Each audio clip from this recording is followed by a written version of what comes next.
हरे कृष्ण प्यारा एक शाहूकार सेठ हुयो पर ॾाढो कंजूस हुयो। एक पाई किथे ख़र्च न कंदो। हाणे उम्र थी वई त उन सोची जीवन में भक्ति भी करनी आ, नाम सिमरन करणो आ, त हाणे मां वञा कंहिं महात्मा सां मिलां। वञी महात्मा सां मिलियो, जे साईं मां भी हाणे प्रभु जी भक्ति तो करण चाहियां। त महात्मा चईस पुट वञ साम्हूं माला वठी अच ऐं माला जप। जे साईं माला मूंखे ख़र्च न करायो, मां किथे भी ख़र्च न कंदुमि। माला वठां उनजा भी 10 रुपया लॻंदा, माला जपिया, मां ख़र्च न कंदुमि। महात्मा चईस वञ कोई शास्त्र वठी अच, उहो वेही पढ़। जे साईं ख़र्च न करा। चईस ठीक आहे पुट, घर में तूं कमु कर, भगवान जी कोई तस्वीर हूंदे उते भगवान खे भोग लॻाए। जे साईं ख़र्च न करा। हाणे महात्मा सोचे हिनखे ख़र्च कुछ न करणो आहे, हाणे मां छा कयां? त महात्मा छा कयईं? चईस पुट हिकु कमु कर, तूं भला मानसिक सेवा कर। मानसिक सेवा छा थींदी आहे कि भई जीअं मूंखे भगवान खे भोग लॻाइणो आहे, मां ट्रेन में आहियां ऐं मां ट्रेन में भगवान खे कीअं भोग लॻायां? त मां मन ई मन में सोचींदुमि कि मां भगवान लाइ फ्रूट कटियो आहे ऐं मां भगवान खे फ्रूट जो भोग लॻाए रहियो आहियां ऐं मुंहिंजो भगवान श्याम सुंदर खाए थो। बसि इहो भाव, इहो प्रेम, मन ई मन भाव, इनखे चइबो आहे मानसिक सेवा। ऐं भगवान इन मानसिक सेवा सां ख़ुशि थींदो आहे ऐं इहा भी सेवा स्वीकार थींदी अथव प्यारा। त इन करे इहो प्रसंग ॿुधो। त हाणे चईस भई तूं रोज़ हिकु कमु कर, तूं भगवान जी मानसिक सेवा कर। भगवान कृष्ण खे तूं खीरणी जो भोग लॻाए। तूं ध्यान में वेह, सोच मां खीर वरितो आहे, उन में त तुंहिंजा पैसा लॻंदा न। तूं खीर वरितो अथई, हुन में खंड विधी थी, ड्राई फ्रूट विधो थी, जेको विधो थी, पोइ तूं एॾी सुहिणी घाटी खीरणी ठाहे ऐं मन ई मन में कृष्ण खे भोग लॻाए, त भगवान तुंहिंजी इहा सेवा भी स्वीकार कंदे। जी हाँ साईं, जी इन में त कोई ख़र्चो न आहे, मां कंदुमि। त ही भगवान जो प्यारो छा कंदो? रोज़ जो न नियम ठही वेंदो, नियम ठही वियुसि। कीअं?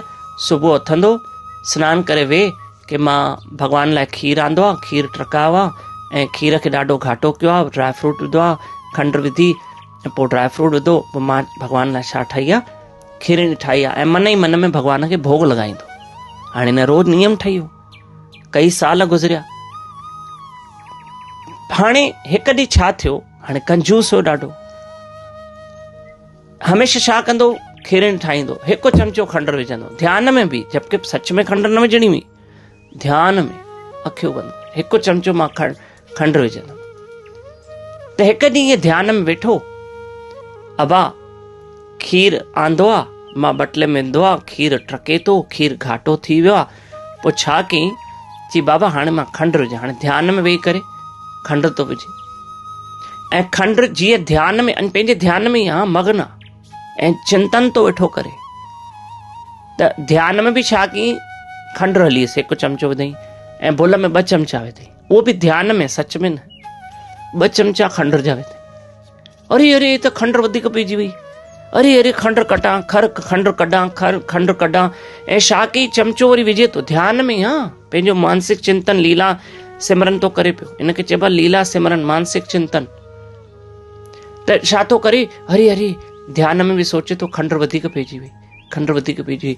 वञी करे चमचो तो विझे खीर में ऐं खंड तो कढे, त साक्षात भगवान कृष्ण अची हथ तो पकड़ेसि, चएसि भाऊ खंड छो थो कढे?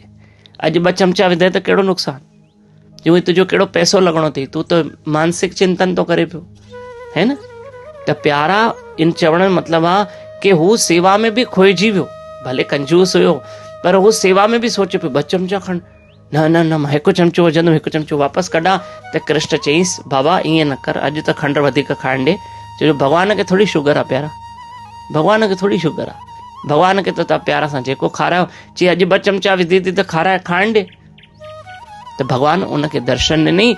इन मतिलबु मानसिक सेवा भी भगवान स्वीकार कंदो आहे। कॾहिं तव्हां भी ध्यान में वेझो, भई भगवान खे 56 भोग लॻाइणो आहे, भगवान खे तव्हांखे सुठो भोग लॻाइणो आहे, भगवान खे तव्हांखे श्रृंगार करणो आहे, हाँ सुहिणो श्रृंगार करणो आहे, त तव्हां मन में वेही करे भी, तव्हां ट्रेन में आहियो, ट्रेन में कीअं भोग लॻाईंदो कृष्ण खे?